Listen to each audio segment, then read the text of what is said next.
with the fat ass 45's Republican convention reality shit show. 179,000 dead Americans from the virus barely rate as a cameo. If you had just returned from 40 years or even 4 in a jungle in Borneo without television and modern communications and watched Tuesday night's Republican shit show convention, you would think that these were lovely people doing wondrous things, which they're not. There was the former robber and the FBI guy who befriended him, needless to say, across racial lines.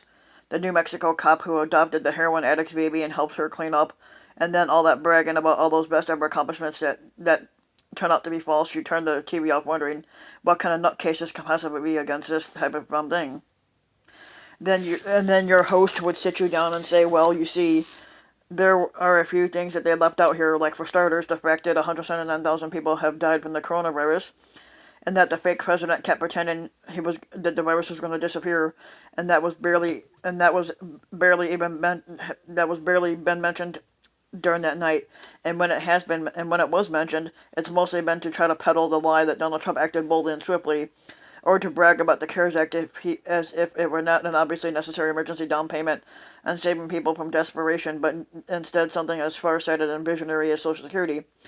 No, watching this, except for a few admittedly human senses from melanoma at the very end of the night, you would think the virus had barely made a dent in this country and was now completely licked.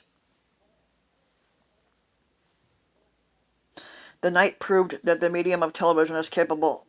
The night proved what the medium of television is capable of. The skillful use of certain images and text can just erase viewers' memory banks and make um, go poof. It can show you things that are real because they're happening right there on the screen, but also they're not all that what they seem to be. Republicans have been masters of this since the Ronald Reagan's time, but under the fat ass 45, it's taken a more cynical turn.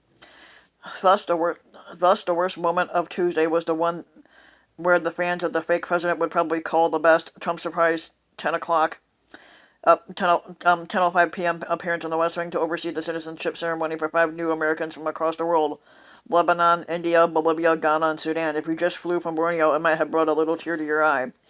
But if you've been living in the fat ass 45's United States and know how to connect some dots, it was a total Potemkin village performance. First of all, it's unethical and illegal and scandalous to do a political event like that from the White House. Now you must say, but it was a citizenship ceremony. To which I say yes, but it was a citizenship ceremony during a political convention. It's grotesquely inappropriate, even using those 2 Marine guards to open the doors just way out of bounds. They are not to be used for political stunts. They serve this country. Say the magic words. Imagine if Obama did this.